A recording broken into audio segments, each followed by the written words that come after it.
We are such a spoiled generation. If we want it, we get it.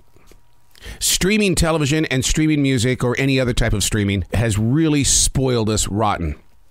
If something were to ever happen to the digital processes of this planet, we would all go insane because we are constantly streaming something from YouTube, TikTok, movies on Netflix. I'm streaming old TV shows because there's just a need for it right now because I want to study those that became huge before the rest of the generations caught up. Streaming. We're getting everything. They call it the golden age of television right now because all of these actors, Harrison Ford, Sylvester Stallone, these big name people are creating these series and we're getting addicted to them. I've had the opportunity to talk with these actors and they say, you know what I like about doing a series? You're employed. You see, there was another actor that once told me that when you walk down the streets of LA and you're going, oh, there's that actor. That's probably an unemployed actor. If they're not on the set and they're on the street, there's a big chance that actor is unemployed. You never think about that side of their lives.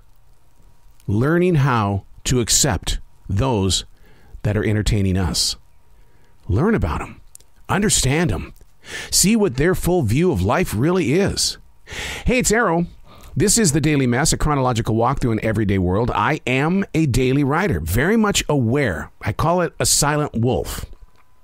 I'm sitting underneath the brush of a tree and I'm watching the world. Like right now, this is the God's honest truth. Right now in my studio, which is 23 feet off the forest floor, there are 3 deer outside the studio window. Every morning at this time, these deer come walking by, chomping on the grass, just looking up at me. It's almost like they're saying, you did it, dude.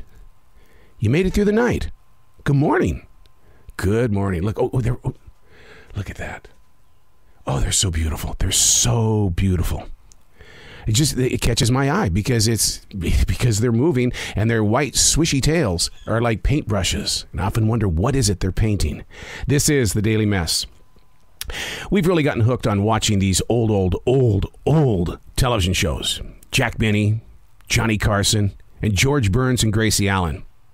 See, what I don't want to do is turn this into, well, it's because you're 60 years old. You're an old man, and you're only interested in the old shows because you grew up in it. No, I didn't.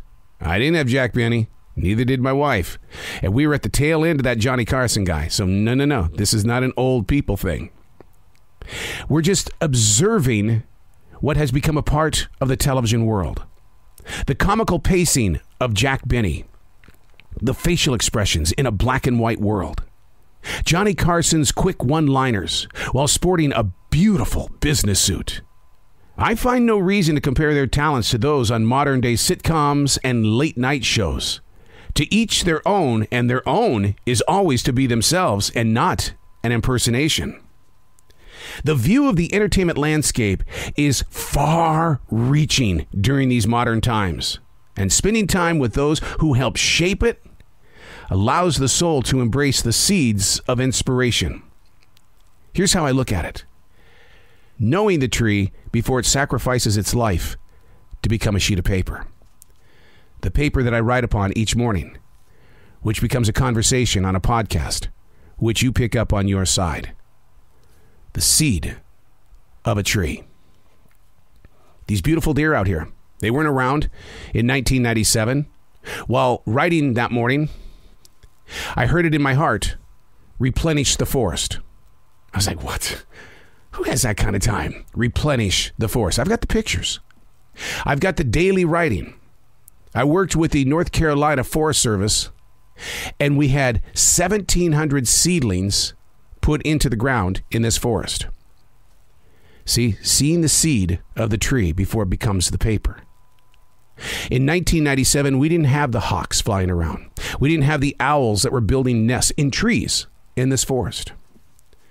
The beautiful wild creatures that just happily walk along. I don't even run away from the snakes because they're part of the process. Everything is working together. The seed before it becomes the tree, before it reaches the paper, and then words shared on a podcast. That's how it works. The things that you're watching on television, even the movies, if you're going back into the theater, study the craft by going back to the seed.